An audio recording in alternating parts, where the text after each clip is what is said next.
कुछ नहीं होता। तो वो लोग इसमें काफी लीड कर रहे हैं। ऐसा नहीं कि इंडिया नहीं कर रहा है, इंडिया की पीएम कुसुम योजना है जिसमें इंडिया क्या करता है, पीएम कुसुम योजना में सोलर पंप्स लगाते हैं वो, है ना। तो उनको भी पता है कि रिमोट एक्सेस चाहिए होता है इलेक्ट्रिसिटी का, छोटा सा सिस्टम लगा देंगे, उससे जो बिजली पैदा होगी उससे वो इरिगेशन करवाएंगे। तो उसके लिए क्या सब्सिडी है भारत सरकार की, पर उसको क्या है, उसमें पूरी तरह से उसको एग्रो पीपी की तरह इंप्लीमेंट नहीं किया गया है। पर उसमें अभी रिसेंटली टॉक्स चल रही है पॉलिसी इंप्लीमेंटेशन के लिए कि भाई इसमें इसको पीएम कुसुम योजना के तहत ही एग्रो पीपी सिस्टम लगाया जाए, है ना। क्योंकि पहले क्या था कि भारत सरकार ने सोचा कि ठीक है भाई सोलर, जैसे घरों के छतों पर लगा रहे थे सोलर, तो वैसे ही पीएम कुसुम योजना लॉन्च कर दी। उसमें क्या होगा कि भाई जितना भी आपका जितना भी इरिगेशन एक्टिविटी है वो उस सोलर पंप से होंगी। पर अब सरकार को समझ आ रहा है कि सिर्फ सोलर पंप्स तक ही क्यों सीमित रहे, हम क्यों ना इसको एग्रो पीपी के अंदर डाल दें इसमें। तो वो भी भारत सरकार में भी पॉलिसी इंप्लीमेंटेशन के लिए बात चल रही है। तो ऐसा नहीं कि भारत में ये चीजें नहीं हो रही हैं।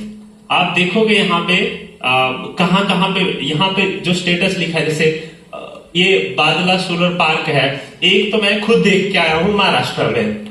जीआईजेड एक जर्मन मिनिस्ट्री के अंदर आता है, जो जीआईजेड भारत में काम करता है ना।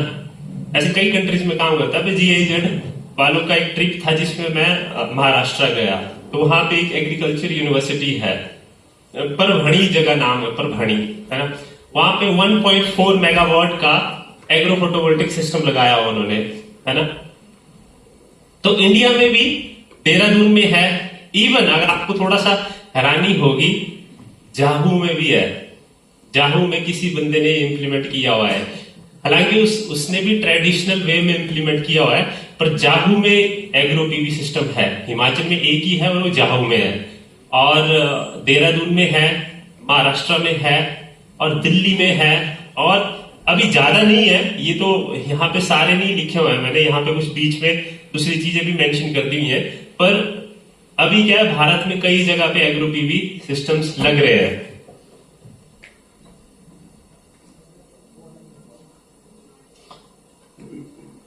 अब देखो इसमें अपॉर्चुनिटीज आपको क्या मिल सकती है। मैंने वही कहा ना कि एक फार्मर है ना। सपोज करो एक फार्मर गोभी लगा रहा है ना। गोभी से तो उसको जो भी है, उसको जो इनकम जनरेट हो रही है, या आलू है, पोटैटो है, या फिर टोमेटो है ना, टमाटर लगा रहा है, आलू लगा रहा है, गोभी लगा रहा है, उससे तो एक इनकम जनरेट होगी उसको, है ना। सपोज करो अगर उसी खेत से वो बिजली भी पैदा कर ले तो एक्स्ट्रा इनकम तो हुई ना। देखो पहले तो सिर्फ वो एक वेजिटेबल्स ग्रो कर रहा था, उससे उसको जो फायदा हो रहा था। पर अगर उसी खेत में वो साथ में सोलर पीवी भी लगा दे, तो सबसे पहले तो उसकी खुद की एनर्जी रिक्वायरमेंट पूरी हो जाएगी, है ना। खुद भी तो उसको इरिगेशन करने, अपने घर को भी तो बिजली चाहिए ना। आप वो दिन जाने वाले हैं जब आपको सस्ती बिजली मिलती थी, है ना। आज नहीं तो कल मैं आपको बता रहा हूँ 5-10 साल में भारत में, हिमाचल में भी बिजली के बिल ज्यादा आएंगे। तो अभी जिसने अपने घर में छतों पे सोलर पैनल नहीं लगाए वो लगा लेना, क्योंकि मैं आपको बता रहा हूं कि सरकार सब्सिडी धीरे धीरे खींचने की कोशिश कर रही है ना। तो वो होने वाला है। तो आज नहीं तो कल बिजली की जो सब्सिडी वाले जो रेट है ना वो जाएंगे। अभी नहीं जाएंगे तो 5 साल बाद जाएंगे, पर 7-8 साल बाद तो पक्के जाएंगे, है ना।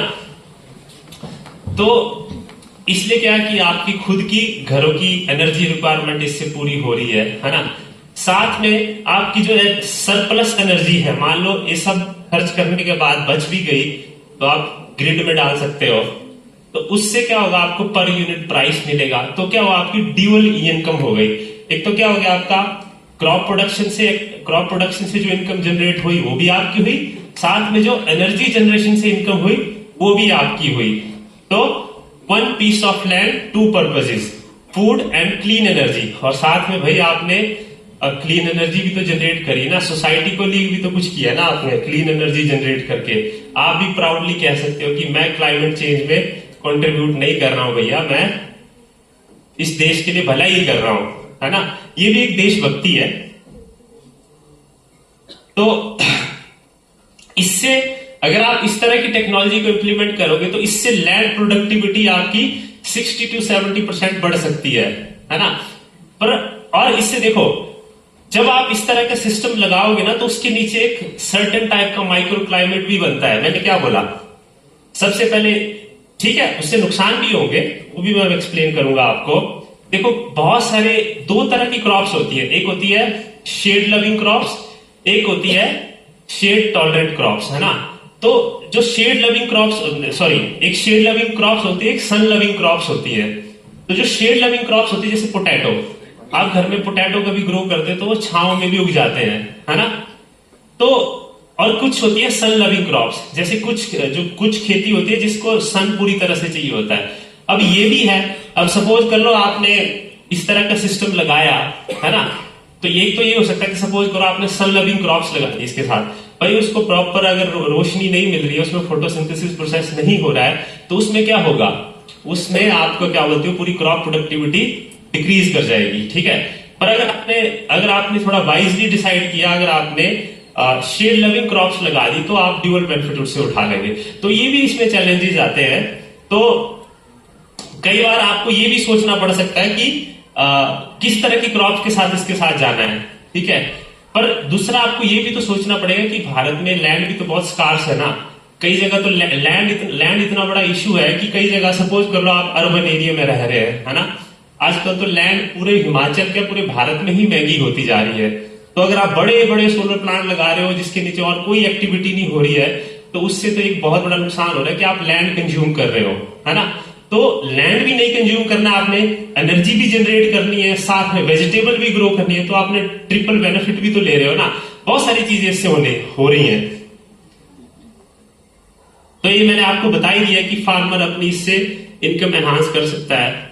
और रूरल एनर्जी एक्सेस तो आपसे पहले ही बात हो रखी है, क्योंकि होता क्या है, मैंने फिर बोला कि हम हिमाचल में रहते हैं, तो हम सच में ही बहुत ब्लेस्ड है कि हम हिमाचल में हैं। पर अगर आप उड़ीसा में हो, यूपी में हो, बिहार में हो, बिहार के ईस्टर्न साइड पे जाओ आप, वहां पे तो कई जगह ग्रिड ही नहीं है अभी तक, कई गांवों में तो बिजली ही नहीं है। तो पूरा भारत इलेक्ट्रिफाइड नहीं है पूरी तरह से। तो ये आपको क्या करता है, रूरल एनर्जी एक्सेस प्रोवाइड करता है, और सबसे बड़ा था क्लीन एनर्जी एक्सेस प्रोवाइड करता है।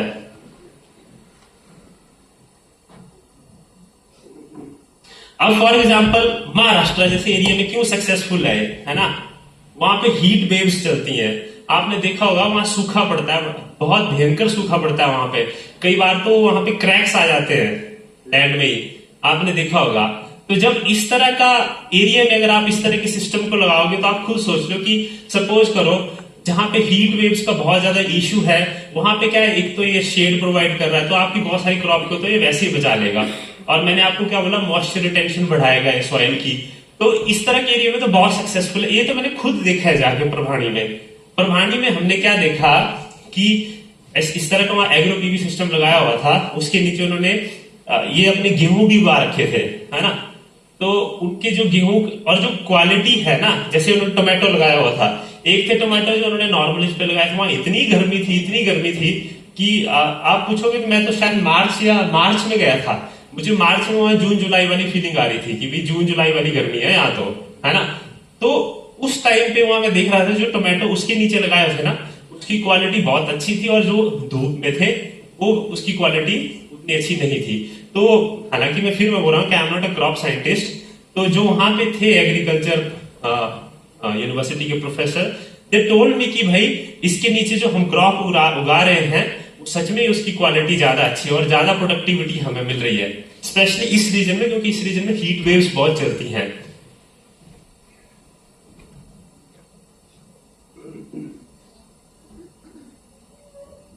अब इससे बात आती है कि एम्प्लॉयमेंट और रूरल इनोवेशन कैसे बढ़ेगी इसकी। देखिए, जब आप कोई सिस्टम लगाते हैं ना, फॉर एग्जांपल मैं ऐसा सोचता हूं कि मान लो आपके घर में 10, आपके गांव में 10 घर है ना।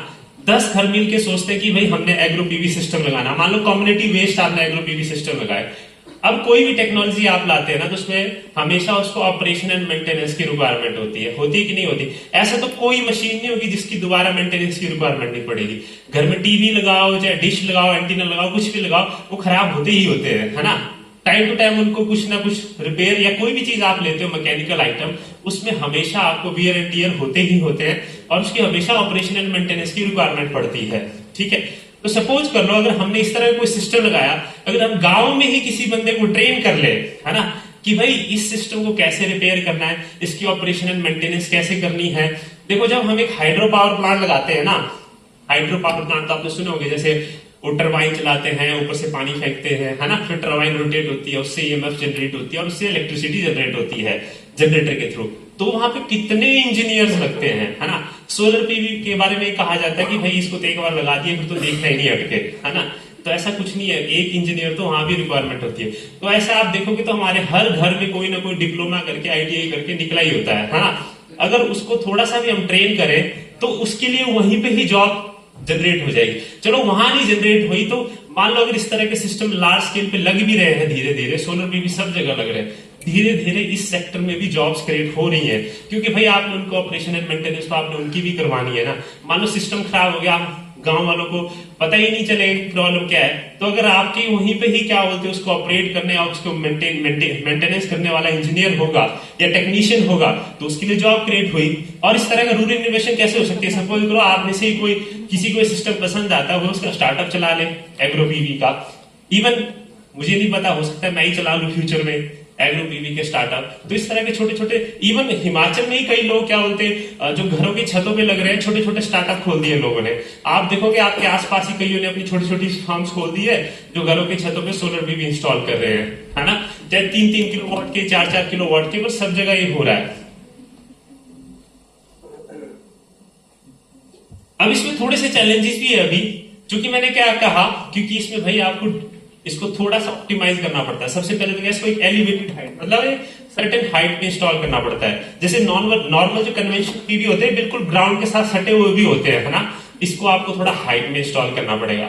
तो जब हाइट में इंस्टॉल करोगे तो थोड़ा एक्स्ट्रा आपकी जीआई पाइप जो होती है वो लगेगी, है ना, थोड़ा एक्स्ट्रा लोहा लगेगा, थोड़ा एक्स्ट्रा कॉस्ट आएगी बनाने में। तो ये थोड़ा सा इसकी हाई इंस्टॉलेशन कॉस्ट तो है अभी, है ना। बट आप ये भी तो देखो कि इससे ड्यूअल बेनिफिट हो रहे हैं। पर जितनी बोलते हैं ना, जिसकी डिमांड जितनी बढ़ती है ना, सॉरी, जिसकी सप्लाई जितनी बढ़ती है उसकी कॉस्ट भी तो डाउन होती है ना। अभी चूंकि इसकी डिमांड कम है तो कॉस्ट थोड़ी ज्यादा है, पर जैसे ही सप्लाई बढ़ती जाएगी, ज्यादा डिमांड आती जाएगी, ज्यादा सप्लाई बढ़ेगी, तो उसकी कॉस्ट भी रिड्यूस होगी। आपको एक वीडियो से बताता हूं मैं अब। .com मैकफेरल पर है। हमारी विश्व जनसंख्या में अगले 15 वर्षों में 1.2 अरब लोगों की वृद्धि की उम्मीद का 70% से अधिक इस्तेमाल करते हैं और बिजली की मांग भी, जो जनसंख्या वृद्धि से भी तेजी से बढ़ रही है। हमें इन सब के बारे में क्या करना चाहिए? खैर, हम दो मेरी पसंदीदा चीजों को मिलाते हैं, प्रौद्योगिकी और भोजन, जिनमें से दोनों के लिए मुझे बहुत अधिक होने का आरोप लगाया गया है। क्या सौर पैनलों को खेती के साथ मिलाना इन सभी समस्या? ये जो आप सिस्टम देख रहे हो, मैं फिजिकली यहाँ पे था 2 महीने पहले इसी प्लांट पे, और जिनको आप सुन पा रहे हो मैं इन्हीं के साथ काम भी कर रहा था वहां पे। का एक व्यावहारिक समाधान हो सकता है। आइए हमारी फसलों को विद्युतीकृत करने पर गहराई से नजर डालें। मेरा मतलब है कि हमारी फसलों को विद्युतीकृत नहीं करना। आइए हमारे खेतों में सौर ऊर्जा जोड़ने पर गहराई से नजर डालें, इसके साइड लाभों और उत्पन्न होने वाली चुनौतियों पर भी। मैं मैट फेरेल हूं, अनडिसाइडेड में आपका स्वागत है।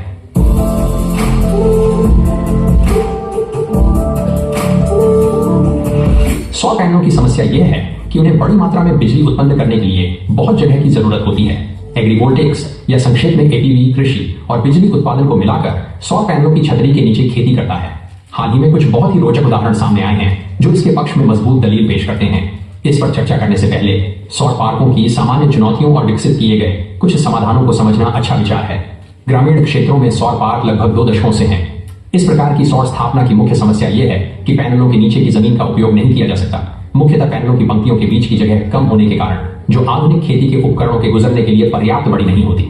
एक सामान्य सौर पार्क को दोहरे भूमि उपयोग में बदलना संभव है, जब इसे छोटे पशुओं जैसे मुर्गी, हंस और भेड़ों के चरने के क्षेत्र के रूप में निर्धारित किया जाता है, साथ ही मधुमक्खी पालन के लिए भी। ये जानवर सौर खेतों के लिए लाभदायक होते हैं क्योंकि वे वनस्पति वृद्धि के रखरखाव की लागत को कम करते हैं और पैनलों के लिए कोई जोखिम पेश नहीं करते। थोड़े बड़े जानवरों जैसे सुअर, बकरी, घोड़े या मवेशियों के लिए यह संभव नहीं है। जब सौर पैनलों की पंक्तियों के बीच अधिक जगह दी जाती है, वहां फसलें उगाई जा सकती हैं, परंतु पैनलों के नीचे की जगह अभी भी उपयोग में नहीं आती और उसका रखरखाव करना पड़ता है। दोहरे भूमि उपयोग के बजाय वैकल्पिक भूमि उपयोग माना जाता है, क्योंकि भूमि के कुछ हिस्से एक समय में केवल सौर या फसलों के लिए होते हैं, दोनों नहीं। पंक्तियों के बीच की भूमि दिन के कुछ घंटों में छायांकित हो जाएगी, जिसका मतलब है कि आप भूमि की विशेषताओं और वहां उगाई जा सकने वाली फसलों के प्रकारों को बदल रहे हैं। तो क्या हो अगर हम अपने सौर पैनलों को ऊर्ध्वाधर रूप से लगाना शुरू कर दें? यहीं से हमें मानक जमीन पर स्थापित सौर पार्क शैली की स्थापनाओं के कुछ दिलचस्प विकल्प मिलना शुरू होते हैं।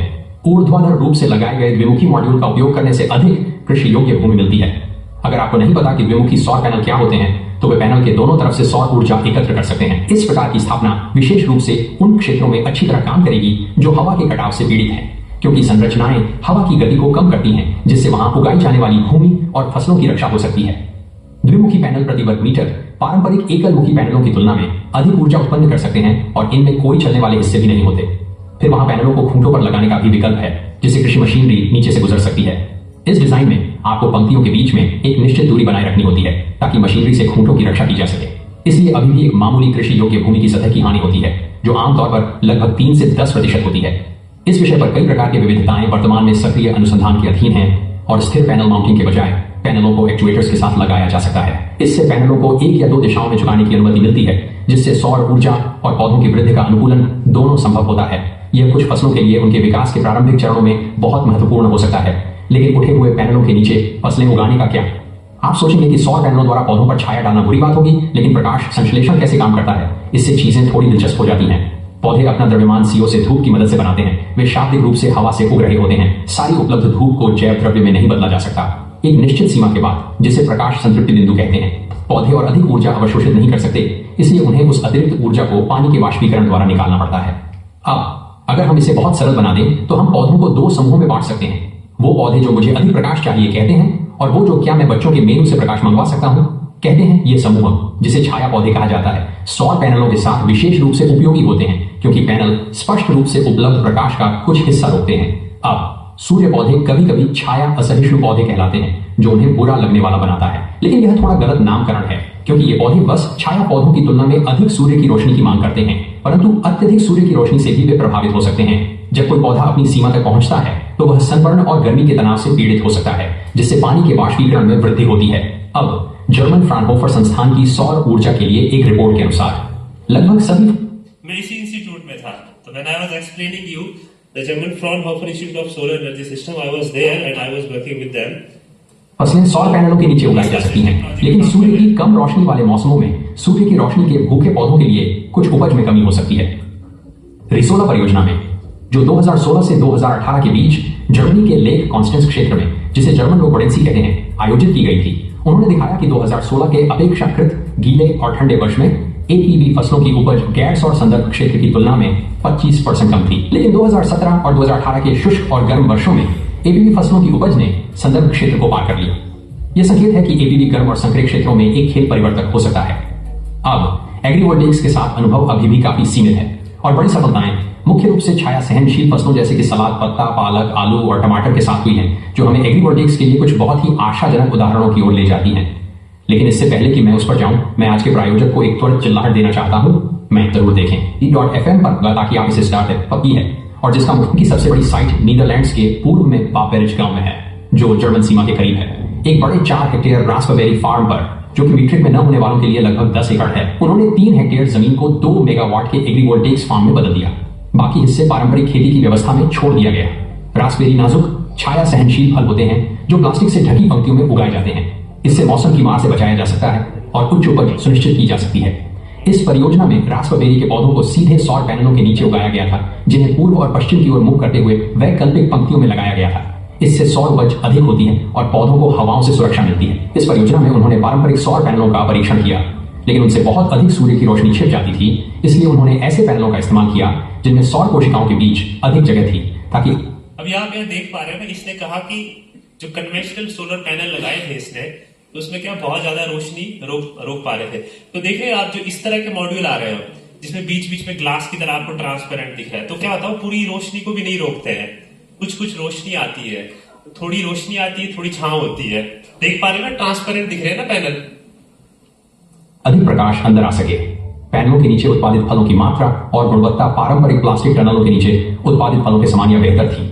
किसान के लिए एक बड़ा लाभ यह था कि प्लास्टिक टनलों के प्रबंधन में लगने वाले काम की मात्रा में बचत हुई, जो ओले और गर्मी के तूफानों से आसानी से क्षतिग्रस्त हो जाते हैं। तो देखो, इसमें इनको ऑलरेडी वैसे भी छांव करनी थी, अब ये पैनल के थ्रू हो रही है और बार बार करने की जरूरत नहीं है, और साथ में इनको एनर्जी जनरेशन। ऐसे मामलों में फल क्षतिग्रस्त होने से बिक्री योग्य नहीं रहे को कोई नुस्खा ठंडे के पानी की मात्रा गर्मी को पसंद कमी है। अब हैं। इसको यहीं पे सभी नवीकरणीय ऊर्जा समाधानों का स्वागत नहीं किया जा रहा है। स्पष्ट उदाहरण है आपके घर के आसपास विशाल पवन टरबाइनों का दृश्य और ध्वनि। कंसास। तो अब आपको इस वीडियो से थोड़ा आइडिया तो हो गया कि एक्चुअली मैं क्या कहने जा रहा था। ये वीडियो इसलिए थी कि बहुत सारे लोगों को कई बार क्या होता है, जब हम टॉक दे रहे होते हैं तो आप इमेजिन नहीं कर पाते अपने माइंड में कि मैं क्या बात कर रहा हूँ। तो आई होप अब आप इमेजिन कर पा रहे होंगे कि मैं क्या कहने जा रहा हूँ, है ना। तो मैं स्टूडेंट्स सभी समझ पा रहे होंगे कि मैं किस चीज के बारे में बात कर रहा था। तो इस वीडियो का पर्पज ही यही था कि ताकि आप लोग समझ जाएं, ठीक है। अब देखो थोड़ा कॉम्प्लेक्स लगा ना ये देख के। आप सब सोच रहे होंगे यार ये तो जर्मनी की बातें कर रहे हैं आप भारत बना के, है ना। यही सबके माइंड में आता है ना। बड़ा कॉम्प्लेक्स सा लग रहा है यार, इतने हमारे तो खेत में कौन लगाएगा इतना बड़ा सिस्टम, यहाँ तो हाईटेक मशीनरी चल रही है ना। सभी यही सोच रहे हैं, ठीक है। मैं समझता हूँ, ये मैं समझता हूँ, इसीलिए मैं अपने सॉल्यूशन के साथ आया था, है ना। मुझे भी पता है कि भारत में भाई हम जर्मन या उनकी तरह रिच नहीं है। Germany one of the richest country in Europe. You can say it's economic power house of the Europe. Germany, France, है ना। Even when I was living in Norway, ये सब रिच कंट्रीज में आते हैं। वेस्टर्न यूरोप बहुत rich है, eastern Europe गरीब है। रोमानिया, लिथुआनिया, ये आपने सुना, ये थोड़े से गरीब यूरोपियन देश हैं। पर France, Germany, Norway, Sweden, Denmark और नेदरलैंड, ये सब रिच यूरोपियन कंट्री है। तो इनके पास रिसोर्सेज ज्यादा है। तो ये जब एग्रीकल्चर एक्टिविटी भी करते हैं ना, तो इनके पास बहुत मशीनरीज होती हैं। ये इस तरह का सिस्टम लगा सकते हैं बड़े बड़े, है ना। तो ये थोड़ा हमारे लिए चैलेंजिंग भी है। पर दूसरा, अब आप बात करोगे, है ना, आप देखते हो कि भारत में लैंड को लेकर बहुत सारे इश्यूज हैं। आपने किसान आंदोलन देखे होंगे, बात बात पे यहाँ पे तो स्ट्राइक्स हो जाती हैं, है ना। तो यहाँ बहुत सारे चैलेंजेस हैं, है ना। तो इतना आसान नहीं है। अगर आप मेरे से पूछेंगे कि भाई मैं अभी बोल दूं कि आप इस तरह के एग्रो पीवी लगा दो, सरकार बोले कि भाई हमने पॉलिसी बना दी सबको लगाना पड़ेगा, तो यहाँ पे तो आपको पता स्ट्राइक्स हो जाएगी एकदम से। क्योंकि ये लैंड एक्विजिशन बहुत बड़ा चैलेंज है भारत में, इतना इजी का टास्क नहीं है, है ना। तो और दूसरी बड़ी बात, सबसे बड़ी प्रॉब्लम क्या आती है, दूसरा भाई बहुत से लोगों को एक खतरा भी रहता है कि मान लो हमने एग्रो इस तरह के एग्रो पीवी जो मैंने दिखाया कि हमने ऐसे एग्रो पीवी सिस्टम लगा दिए, तो बहुत लोगों का तो ये मानना है कि भाई हमारे पास ले दे के थोड़े बहुत ही खेत होते हैं। अगर सपोज कर लो हमने नहीं उगाना है भाई, हमने थोड़ी ना रास्पबेरी, हेलो, हमने थोड़ी ना इनकी तरह फ्रूट्स उगाने हैं। हम तो भाई गेहूं ही उगाएंगे, हम तो मक्की ही उगाएंगे। क्योंकि अभी भी आप देखोगे हमारे लोअर हिमाचल में भी बहुत पोटेंशियल है। अभी आप सब लोगों ने देखा होगा कि शिमला के लोग, अगर यहाँ शिमला से लोग तो बहुत रिच है ना। क्यों रिच है? क्योंकि वो एप्पल फार्मिंग करते हैं, फ्रूट्स में बहुत ज्यादा, क्योंकि कैश क्रॉप्स में आते हैं ना। लोअर हिमाचल में क्या है, अभी कैश क्रॉप्स पर उतना ध्यान ही नहीं है। शिवा प्रोजेक्ट आया, आत्मा प्रोजेक्ट आया हुआ अभी हाल फिलहाल में, जिसमें फिर कुछ एक्टिविटीज हो रही है ना हॉर्टिकल्चर में, जिससे क्या हो रहा है, फ्रूट्स उगा रहे हैं, जिससे थोड़ा लोगों की इकोनॉमी स्ट्रेंथन हो रही है। पर मोस्टली आप देखोगे तो अपर हिमाचल तो पूरा अमीर हो रखा है इसी वजह से, हॉर्टिकल्चर में इन्वेस्ट करके। पर लोअर हिमाचल में अभी भी थोड़ा सा चैलेंजिंग है ये चीज, क्योंकि लोग नहीं चेंज करना चाहते अपना क्रॉप पैटर्न, है ना। सभी चाहते हैं कि हम गेहूं पे ही रहें, और गेहूं, मक्की में और धान में आपको पता है कैश क्रॉप्स नहीं है, सीरियल क्रॉप्स है, इसमें उतनी ज्यादा इनकम है नहीं है ना। तो फिर हमें सॉल्यूशन भी वैसे ही ढूंढने पड़ेंगे। हम ये तो नहीं कह सकते कि भाई, हाँ, हम ये भी नहीं कह सकते हैं कि भाई जो चलता आ रहा है हम वो ही करेंगे, है ना, और जर्मनी का सिस्टम यहाँ सीधा लाके इंप्लीमेंट कर देंगे। और दूसरा बड़ा चैलेंज हमारे हिमाचल में आप देखोगे तो स्टेप फार्मिंग होती है, सीढ़ी नुमा खेत होते हैं, है ना। अगर जैसा इनका सिस्टम देखा आपने जर्मनी वाला, अगर ऐसा लगाने पड़ जाए तो यहाँ तो इतनी कॉस्ट आ जाएगी जिसका कोई हिसाब नहीं है। हमें तो यहाँ पे जेसीबी लानी पड़ेगी, कई सारी मशीनरी लानी पड़ेगी, फिर इस तरह का सिस्टम इंस्टॉल करने पड़ेंगे। महाराष्ट्र में सक्सेसफुल है, प्लेन एरिया में सक्सेसफुल है, यूपी बिहार में तो हम लगा सकते हैं, पर अगर हिमाचल की बात करें तो दिक्कत है ना। तो यहाँ पे हम आते हैं फिर एक सॉल्यूशन के साथ, solar tree based agro photovoltaic system. जो कि मेरा अभी करंट प्रोजेक्ट भी है, हम काम कर रहे हैं। इसमें क्या करेंगे, मैंने ये बोला कि भाई ठीक है, किसानों को एक्सेप्टेबिलिटी का बहुत चैलेंज है, नहीं इसको एक्सेप्ट करना चाहते, तो हम एक काम जो करते हैं, हम ट्री शेप में लगा देते हैं। आपने घरों में देखा होगा, अपने गांव में खेतों में जाओगे तो आपके बीड़ बनने, जिसको हम देसी भाषा में बोलते हैं, बीड़ बनने पे पौधे तो होते हैं ना, उनका कोई प्रॉब्लम नहीं होती है सबको, है ना, वो लगे उसके नीचे खेती भी हो रही है। और दूसरा बड़ा चैलेंज है, सपोज कर लो हमने पहाड़ों में इस तरह के, जैसा मैंने जर्मनी वाला दिखाया, अगर उसके नीचे हमें ट्रैक्टर चलाना है ना, या फिर हमें बैल से भी क्या बोलते हैं उसकी खेती बाड़ी करनी है, तो भी बहुत चैलेंजिंग टास्क है, क्योंकि उससे टूटने का खतरा हो जाएगा। या फिर हमने ट्रैक्टर चलाया तो इधर उधर टकरा सकता है पोल के साथ, तो वो बहुत चैलेंजिंग हो जाएगा यहाँ के लिए। इवन प्लेन एरिया के लिए मैं बोलूं तब भी चैलेंजिंग है ना। तो फिर इसका सॉल्यूशन क्या हो सकता है भाई? एक ऐसे सॉल्यूशन के साथ आओ जिसमें कोई प्रॉब्लम ही ना हो। तो हमने बोला कि हम लाएंगे solar tree based agro photovoltaic system. इसमें क्या करेंगे, जैसे मान लो ये खेत है पूरा, तो इसकी ये बाउंड्री है, बीड़ बनना जिसको बोलते हैं, तो यहाँ पे हम ट्री शेप में लगा देंगे फोटोवोल्टिक सिस्टम। जिससे क्या होगा भाई, इसकी कंटिन्यूस शेडिंग भी नहीं रहेगी। देख रहे हो आप, यहां देख पा रहे होंगे, जैसे ये आपको एक खेत दिख रहा है, तो एक यहां जैसे लगा दिया मैंने, एक पर जैसे लगा दिया। तो अब मान लो सपोज कर लो दिन में रोशनी आ रही है ना, तो एक ही जगह छांव नहीं होगी इसकी। आप एक बंदे को खड़ा कर दो और सूरज की रोशनी पूरे दिन देखो, तो मेरी छांव दिन में सुबह यहां होगी, फिर यहां होगी, फिर यहां होगी, यहां होगी, ऐसे मूव करेगी। तो कंटिन्यूस शेडिंग भी नहीं हुई एक तो प्लांट के ऊपर, नहीं हुई ना। और दूसरी बड़ी बात, आपका खेत भी बर्बाद नहीं हुआ। तीसरी, आप चाहे इसके नीचे ट्रैक्टर चलाओ, चाहे बैल से खेती बाड़ी करो, चाहे जैसे मर्जी खेती बाड़ी करो, और चाहे आप इसके नीचे धान लगाओ, चाहे मक्का लगाओ, चाहे सब्जियां उगाओ, चाहे आप इसके नीचे क्या बोलते हैं फ्रूट्स उगाओ, है ना, इससे कोई प्रॉब्लम नहीं है। तो इससे क्या हो गया, आपकी ट्रेडिशनल क्रॉप एक्टिविटी आप जो परफॉर्म कर रहे हो कर सकते हैं, ट्रेडिशनल एग्रीकल्चर एक्टिविटी। तो जैसा आप करना चाह रहे हो वैसा भी करो।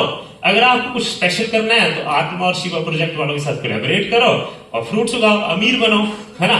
तो तीसरा क्या होगा, इससे आप एनर्जी भी जनरेट कर रहे हो, जो आप एग्रीकल्चर एक्टिविटी कर रहे हो वो तो कर ही रहे हो, साथ में इसलिए इससे जो बिजली पैदा होगी वो अपने घरों में भी दो, और साथ में एक्स्ट्रा एनर्जी है तो ग्रिड पे बेच दो, है ना।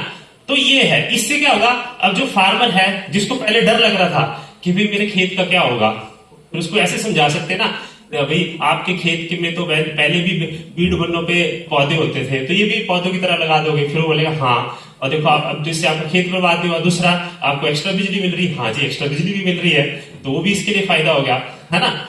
और तो आप समझ पा रहे हो, इसकी एक्सेप्टेबिलिटी बढ़ेगी फार्मर्स के बीच में, ऐसा मेरा मानना है। ये रिसर्च का पॉइंट ऑफ व्यू है, अभी नहीं मुझे पता कि कितने एक्सेप्ट करेंगे, पर ऐसा मेरा मानना है कि जब हम इस तरह सॉल्यूशन के साथ आते हैं, सिंपल इंजीनियरिंग सॉल्यूशन के साथ, तो लोग एक्सेप्ट करेंगे। तो ये है हिमाचल के लिए solution, not a German solution, क्योंकि जर्मनी के खेत तो वहां पे क्या है ना, हमारे यहाँ पे हिमाचल में देखोगे तो सीढ़ी नुमा खेत है, जर्मनी में सीढ़ी नुमा खेत नहीं होते, वहां ऐसे पठार जैसे होते हैं, जैसे आप लोग देख रहे थे, बड़ा बड़ा फार्म लैंड होता है ऐसे ऐसे, तो उसमें बड़ा आसान होता है इंस्टॉल करना, जो जिस तरह का सिस्टम बता रहे थे। हम इस तरह सॉल्यूशन के साथ जाएंगे, है ना। तो यही इसी सिस्टम की नोवेल्टी है ना। तो मैंने क्या बोला कि जो normal traditional agro photovoltaic system थे उनकी हाई इंस्टॉलेशन कॉस्ट आती थी, और उसके लिए आपको क्या होता था, पूरे लैंड को चेंज करना पड़ता था। मैंने बोला ना, बड़ी बड़ी जेसीबी लानी पड़नी थी। इसमें तो क्या है, कोई भी नॉर्मल मिस्त्री आप गांव में लोगे, पोल तो कोई भी गाड़ देगा यार, पोल गाड़ना कोई बड़ी बात है क्या। एक पोल गाड़ना है और उसकी ट्री शेप में उसके ऊपर सोलर पैनल लगा देने हैं। तो ये इजी है इंस्टॉल करना, और आसानी से आप इसके साथ इसको इंटीग्रेट कर सकते हो अपनी ट्रेडिशनल एग्रीकल्चर एक्टिविटी के साथ।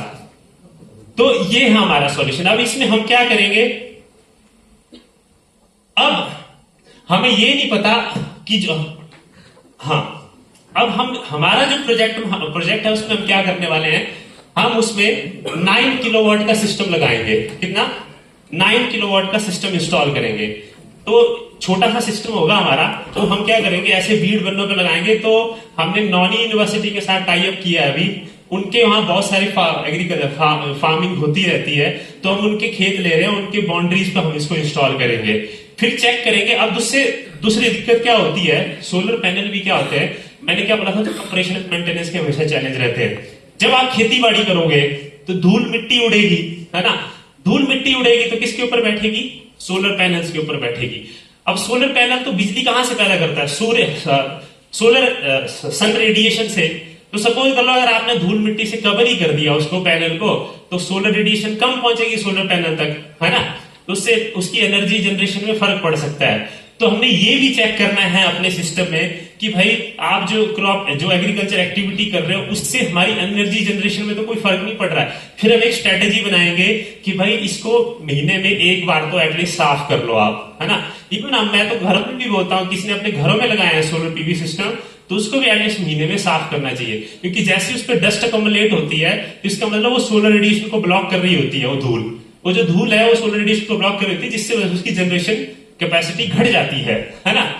फिर तीसरा हम इसमें क्या करेंगे, मैंने ये भी तो चेक करना है ना कि भाई मान लो इसके साथ इसकी छांव से कोई इंपैक्ट तो नहीं पड़ रहा क्रॉप की न्यूट्रिशनल वैल्यू पे, तो हम कुछ सेंसर लगाएंगे। सॉइल सेंसर होते हैं, 5TM सेंसर होते हैं, बहुत सारे सेंसर होते हैं जो फोटोसिंथेसिस एक्टिविटी को चेक करते हैं, सॉइल की मॉइस्चर रिटेंशन कैपेबिलिटी को चेक करते हैं, और क्रॉप की न्यूट्रिशनल वैल्यू भी हम चेक करेंगे।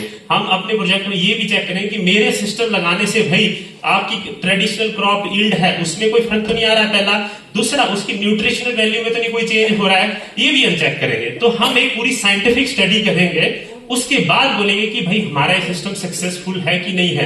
उसके बाद हम आप जैसे लोगों को पकड़ेंगे, फार्मर्स को, कि भाई लो अब हमारी टेक्नोलॉजी प्रूवन है, सक्सेसफुल है, तो अब आप इसको इंस्टॉल करो। ठीक है, तो इस तरह का ट्री हमने डिजाइन किया है अभी, है ना। ये हमारा डिजाइन, ये एक प्रॉपर डिजाइन नहीं है, एक इस तरह पर हमारे ट्री का डिजाइन ऐसा सा रहेगा, ऐसा पोल रहेगा, ऐसा ट्री लगेगा। थोड़ा देखने में भी अच्छा लग रहा है कि नहीं लग रहा है, आप लोग कमेंट करेंगे, है ना। और फिर हम कोशिश करेंगे कि लोकल पंचायत या फार्मर से कनेक्ट हो और उनको बोलेंगे, जब सक्सेसफुल हो जाएगा स्टडी के बाद, तो फिर इस तरह का सिस्टम को इंस्टॉल करने के लिए बोलेंगे। तो हमारे इसमें यही एक्सपेक्टेड आउटकम्स क्या हैं, हम चाहते हैं कि भाई इससे क्रॉप यील्ड, है ना। अब देखेंगे, क्योंकि मेरे में क्रॉप यील्ड बढ़ेगी कि नहीं बढ़ेगी वो भी एक रिसर्च का विषय है, पर जितनी है एटलीस्ट उतनी तो रहनी चाहिए। देखो, जो एक्टिविटी आप कर रहे हो एटलीस्ट उसमें नुकसान नहीं होना चाहिए मेरे सिस्टम लगाने से। मेरा ये मानना है कि भाई खेतीबाड़ी तो आप पहले भी कर रहे थे सिस्टम से पहले, पर मेरे सिस्टम लगाने से कोई नुकसान तो नहीं हो गया आपकी क्रॉप एक्टिविटी में या आपकी क्रॉप प्रोडक्शन में। तो हमने देखना है ना।